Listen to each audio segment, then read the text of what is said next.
How to oil trimmer blades. Things you will need: trimmer, towel or tissue paper, and oil bottle, which is the lubricating oil. First of all, remove the cap from the oil. Turn the trimmer on and blade towards downward. Add 3 oil drops to the front blade, 1 drop to each side on the blade heel. Means total 5 drops of oil in the trimmer blade.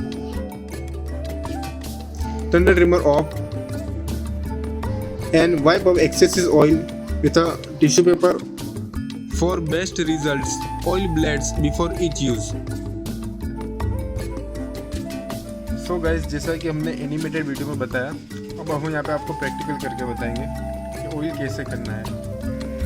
ये आपका trimmer है, blades downward है, जिससे कि blade जब oil नाखे तो oil अंदर slide ना हो। Blade 1 drop, 2 drop, 3 drop, 4 and 5.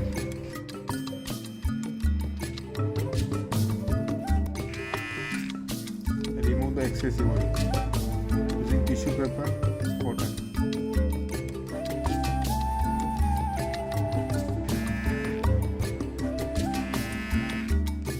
Thanks for watching.